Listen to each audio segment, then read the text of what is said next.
ବାଲିଅନ୍ତା ବର୍ବରତା ଘଟଣାରେ ରାଜ୍ୟ ସରକାରଙ୍କ ବଡ଼ କାର୍ଯ୍ୟାନୁଷ୍ଠାନ, 4 ପୋଲିସ କର୍ମଚାରୀ ନିଲମ୍ବିତ। ଭୁବନେଶ୍ୱର ଆଉ ତ୍ରାହି ନାହିଁ।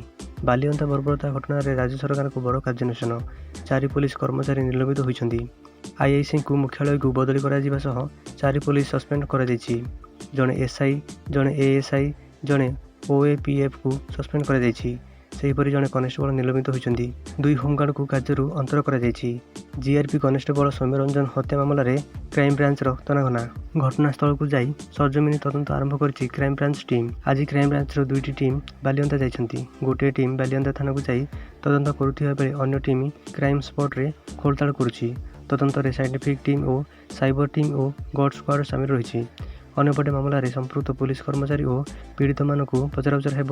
ସାକ୍ଷୀମାନଙ୍କୁ ଜେରା କରିବେ ଟିମ୍। ଡାକ୍ତରଙ୍କ ଠାରୁ ଶବ ବ୍ୟବଚ୍ଛେଦ ରିପୋର୍ଟ ଅଣାଯାଇଛି। ଯାହା ବିରୁଦ୍ଧରେ ପ୍ରମାଣ ମିଳିବ ତାହାକୁ ଛଡ଼ାଯିବ ନାହିଁ। ମାମଲାରେ କ୍ରାଇମବ୍ରାଞ୍ଚ ଏସ୍ପି ଅନିରୁଦ୍ଧ ରାଉତରାୟ ତଦନ୍ତର ମନିଟରିଂ କରିବେ। ଡିଏସ୍ପି ରତ୍ନପ୍ରଭା ଶତପଥୀ ତଦନ୍ତ ଦାୟିତ୍ୱରେ ଅଛନ୍ତି। ଏହି ଟିମ୍ରେ 10 ଜଣ ସଦସ୍ୟ ରହିଛନ୍ତି।